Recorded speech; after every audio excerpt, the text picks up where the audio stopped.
What's good, everybody? Welcome back to my channel. I'm Zamir from XCC Tunes. Welcome to Cubase Masterclass. Today we're going to be learning about audio recording. So in the previous video I talked about beat making, right?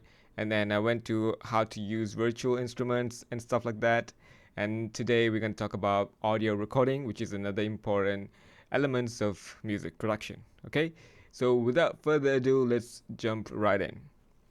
Okay, so I'm going to start with very basic one, how to add an audio track. So it's very simple. All you have to do is just go to this plus button here, click on it, and you're gonna get a bunch of options for you to select.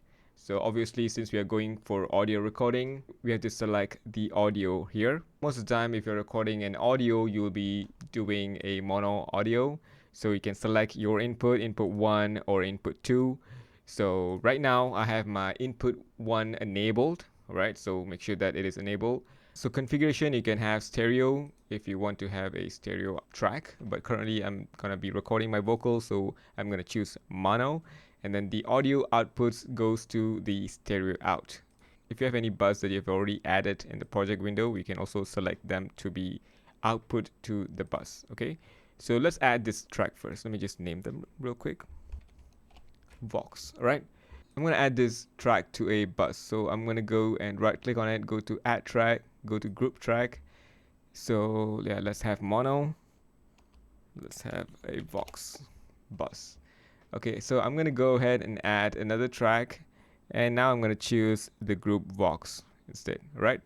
Okay, you can see that the first Vox track that I created earlier is going to the Vox bus channel. So if I'm gonna go and add this track, it's gonna automatically route it to the Vox channel as well. So you can see that the first one is Vox out, and this is also out, right?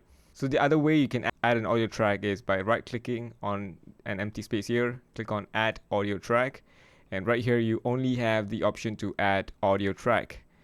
If you go to the plus button here, you're gonna get a lot of other tracks that you can add. But if you specifically wants to add an audio track, just right click on this empty space and click add audio track. Okay, here's the same thing, configuration, you can change it here. You can set the input, output, everything right here. And you can also send them to a bus, alright? You can also name them. So let's say Vox 2. And here you can actually select how many audio tracks that you want to have. So let's say if I want to have 4 audio tracks, name, yeah, let me change this to BV, background vocals, right? So I'm gonna hit add. So you can see that it automatically add the tracks for me and name them 1, 2, 3, 4. Okay, that's cool. Okay, another thing is you have to always remember to go to the audio connection and make sure that your input is properly selected. Right, so here are the stereo in, and here are the mono in input 1. Okay, if you add another track here, let me add another track, but if I choose the mono input 2 here, okay, then you can go back, you will have the mono input 2 right there. Okay, if you want, you can also name them. So let's say you always have this mono input 1 as a vocal track and then mono input 2 as a guitar track.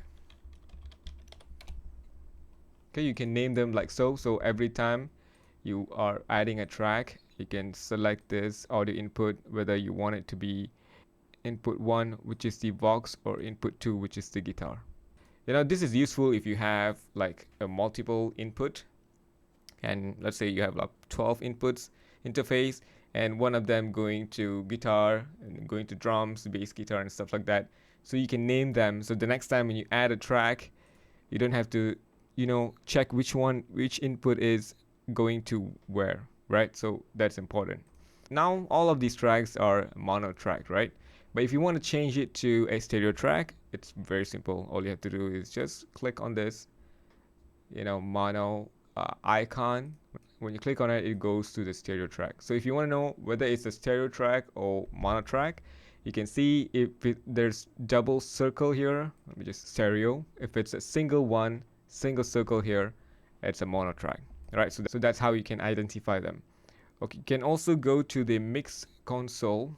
You can see, if you see here down below, this is a stereo track, this is a mono track. So you can see it here. You can also change the configuration here, right? So this is mono, this is stereo. Okay, let's go to the channel settings here. So this is really cool about Cubase. The other DAWs that I've used, they don't have it. So we have a channel strip already built into the channel settings. So each channel settings have this channel strips, right? So we have gate, compressor, EQ, tools, saturation, and limiter, right? So gate, we have just only one option, which is a noise gate. And then compressor, we have a couple of options. We have standard, tube, vintage. So you can enable it like so, and then you can also change the compressor. If you want to make it bigger, you can just click on this edit module here. So it's going to show you more features or buttons that you can adjust. Okay, let's go to the vintage compressor. It's the same thing, and the standard compressor is also the same thing. So we have all these built in on all audio tracks, and also some of the MIDI tracks, which I explained in the previous video, right? You can actually do all of that stuff together. So this is the EQ. EQ is the, you can actually adjust them like so, or you can go to its own window here, which is the a much better, larger size than this one. All right, so you can adjust them here as well if you want, if your iris is really good.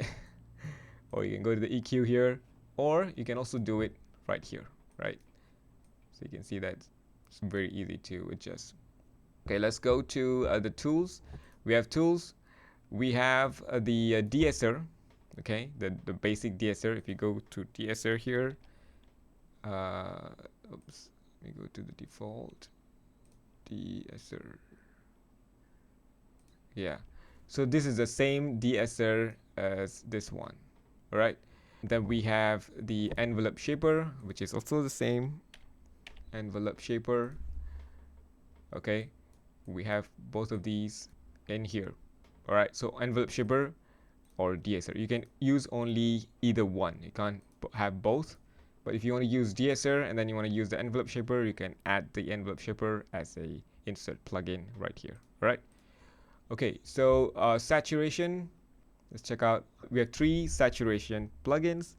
We have magneto, tape saturation, tube saturations. Right, so you can adjust like so, and tape saturations, magneto, and then we have limiter. We also a couple of different type of limiter.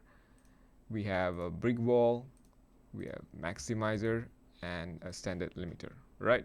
Okay, and these limiters is also available like standalone. You can go and find them here.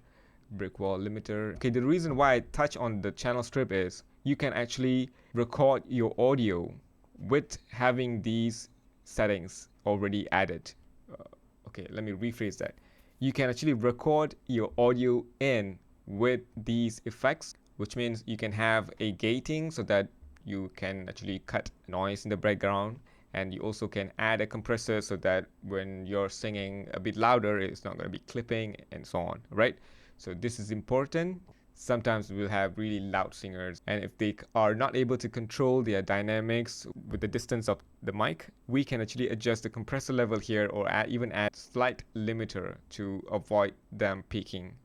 So I'm going to show you guys. It's easy to do it in the mix console. So I'm going to go to mix console here. So you just press F3 to go to mix console.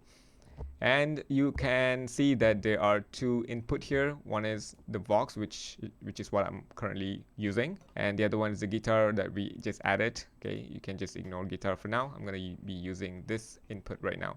So let's go to the channel settings here. I'm going to click on this button, and I'm going to go to the gate. So I'm going to enable the gate when I'm recording right now. But before that, okay, I'm going to enable the monitoring. Check, check, check. Okay, now you can see that there is no audio coming through, right? Now let's go to the mix console here, and I'm going to go to Vox. I'm going to go to channel settings again, and I'm going to adjust the threshold. So I don't want the threshold to be too much. Okay, check, check, check. Okay, I'm going to just adjust them again until I can hear my audio input is coming through. So if I turn this up, you notice that I need to speak louder. Hey! No, louder than that. Hey! Okay, now the audio went through, right? But if I increase the threshold, hey, no, it's not gonna come true. So I'm gonna reduce it a little bit. Check. So now I'm gonna record an audio with this gate enabled. Check. All right. So I'm gonna disable all of these plugins here. Right. Check. Yeah. Okay, I'm gonna go to the Vox input here, and I'm gonna adjust the threshold a little bit lower, and the attack. Okay, now let's add some compressor here. I want the audio to go in with the compressor, so that when I say something louder, it's gonna be compressing the audio. And I want it to compress a little bit more. Check. Yeah. So now we have the noise gate compressor. Let me just go to the EQ, and I want to turn on the low cut. Let's adjust this as well. Check. 1 2. All right. Okay, so I'm gonna record something real quick. Let's do it. Check 1. I love Cubase. Okay, so now I can hear it. Let me turn off the monitoring. So now when I zoom in, right, you can see this part I did not talk, right? So it was completely quiet, muted, right? But the moment I start speaking, check 1, I love Cubase. Okay. Check 1, I love Cubase. Okay, if you notice that the word Cubase here, Cubase is being cut off, right? Because I actually set the, sorry, not here. I have to go to the input. So you notice that the gate is not properly set. So right now, check, love, and increase the release a little bit so that it releases the gate gradually. Okay, let's try again. Now I'm gonna just punch in this part here. Cubase. Right, it's more natural. So let's hear it again. Check 1, I love Cubase. So if you notice, there are no noise before and after, right? So it's being cut off by the gate. So that's how you record an audio with the effects on, right? Sometimes some of the artists that I work with like to have auto-tune, baked in with their vocals. So you can add auto-tune, you can add any kind of effects that you want to kind of bake within this audio. But please make sure to add the effects in the input channel instead of the insert channel of the audio track. Okay? I would like to talk about the track control settings a little bit. If you want to have the controls visible, you have to make sure that it is being added to this list here. So everything that you can see here, the name, read, write, edit channel settings shown here is visible here. So if let's say you want the record enable to also show up here, you can click on the add. So record enable now will be available. Let me hit apply. It's going to be showing up here, right? But I don't like to have it here because I can already see the record enable here. So just to save space, I'm going to remove it again so I can see whether the record enable is turned on or off, right? If you don't enable the record, it will not record. So for instance, I'm going to record now. Check.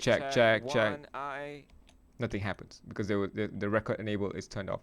So you can press R to enable it, or you can just click on here to enable the record button, right? Okay, one thing I like about Cubase is that I can go to any track and it will automatically enable the record function. So any track that I selected now is enabled, so I don't have to manually go and enable them to record. Alright, so that's it for today, guys. That's all you need to know about audio recording. I'll talk more about comping in the next video. Let's not make this video any longer. If you find value in this video, please make sure to subscribe, turn on notifications, smash the like button, and share this video to everybody you know. Thank you so much for watching. I'll see you guys in the next video.